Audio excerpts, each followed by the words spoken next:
Hello दोस्तों, आप सभी का स्वागत करती हूँ झारखंड जीके क्लासेस में। आज की क्लास में हम लोग झारखंड की जनजातियाँ में चेरो जनजाति और चिक बड़ाइक जनजाति के जितने भी महत्वपूर्ण प्रश्न होंगे सभी प्रश्नों को देखेंगे। आज का पहला प्रश्न है, प्रजातीय दृष्टि से चेरो जनजाति का संबंध किस समूह से है? प्रजातीय दृष्टि से चेरो जनजाति का संबंध किस समूह से है? किस समूह से है चेरो जनजाति का संबंध?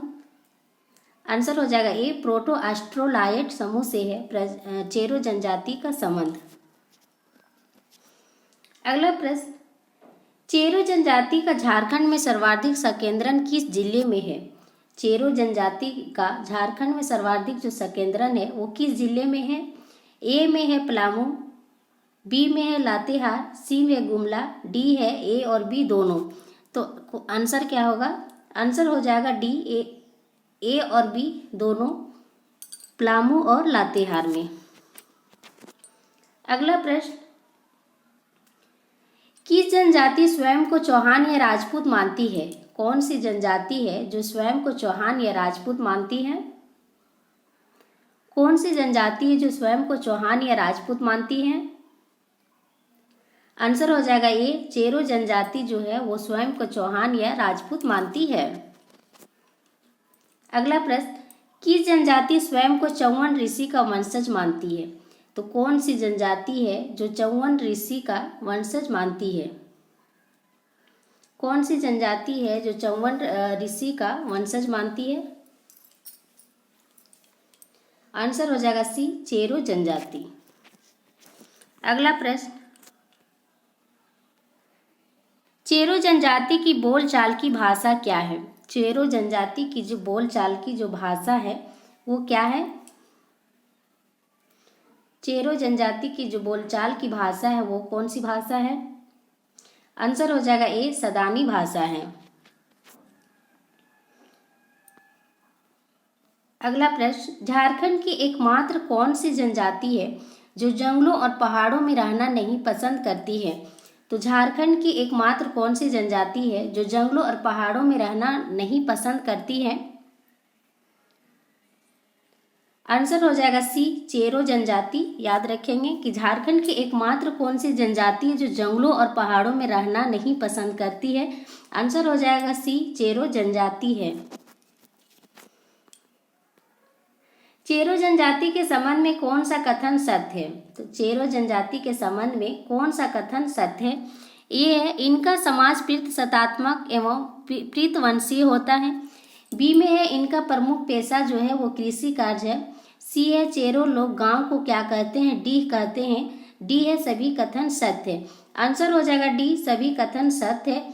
चेरो जनजाति का जो समाज होता है वो प्रीतसत्तात्मक और प्रीतवंशीय होता है। चेरो जनजाति का प्रमुख पेशा जो है वो कृषि कार्य करना है।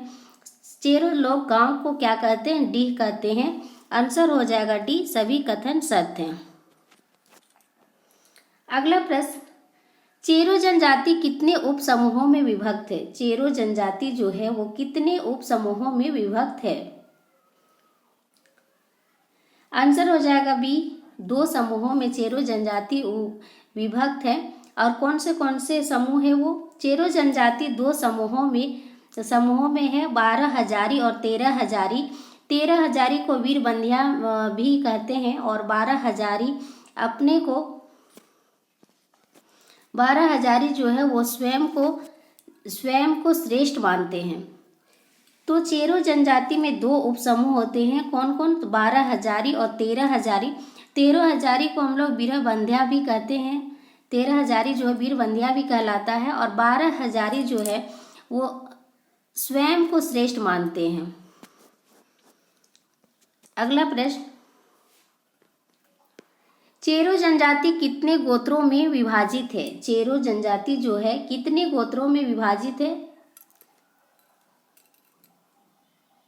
आंसर हो जाएगा बी, अगर चेरो जनजाति कितने उप समूहों में विभाजित है तो 2 होगा, 12 हजारी और 13 हजारी। और अगर चेरो जनजाति कितने गोत्रों में विभाजित है तो 7 होगा। Answer B.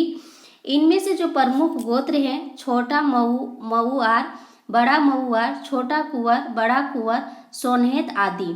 तो चेरो जनजाति का 7 गोत्र है और इनमें से जो प्रमुख गोत्र है वो छोटा महू आर है, बड़ा महू आर है, छोटा कुंवर है, बड़ा कुंवर है और सोनहेत है। अगला प्रश्न, चेरो जनजाति में कितने प्रकार का विवाह प्रचलित है? चेरो जनजाति में कितने प्रकार का विवाह प्रचलित है? चेरो जनजाति में कितने प्रकार का विवाह प्रचलित है?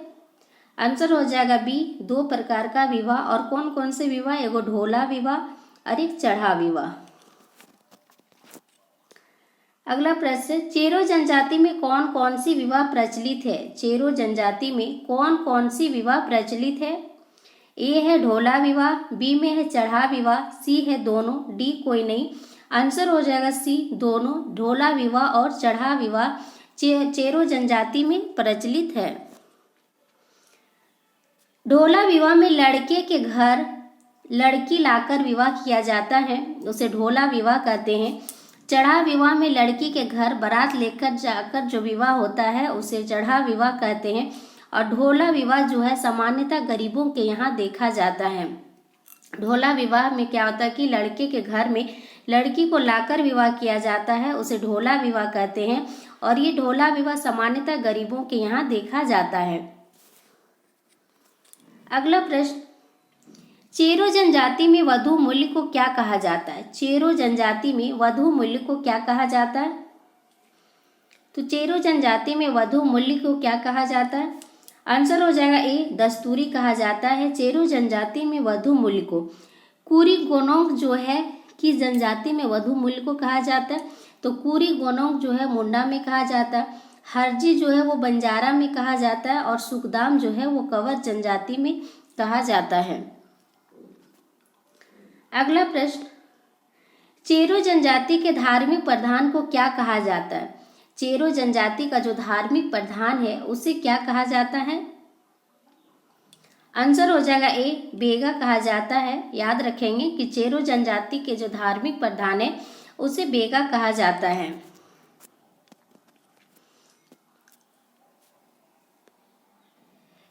चेरो जनजाति का प्रमुख त्योहार सोहराय, काली पूजा, छठ पूजा, होली आदि है। चेरो जनजाति में जो जादू टोना करने वाले व्यक्ति को माटी कहा जाता है। तो चेरो जनजाति का जो प्रमुख त्योहार है सोहराय है, काली पूजा है, छठ पूजा, होली आदि है। और चेरो जनजाति में जादू टोना करने वाले व्यक्ति को क्या कहा जाता है? माटी कहा जाता है। याद रखेंगे कि चेरो जनजाति में जादू टोना करने वाले व्यक्ति को क्या कहते हैं? माटी कहा जाता है। अगला प्रश्न, कौन सी जनजाति झारखंड की एक बुनकर जनजाति है? तो कौन सी जनजाति है झारखंड की जो एक बुनकर जनजाति है? कौन सी जनजाति? आंसर हो जाएगा डी, चिक बड़ाइक। तो चिक बड़ाइक जनजाति जो है झारखंड की एक बुनकर जनजाति है।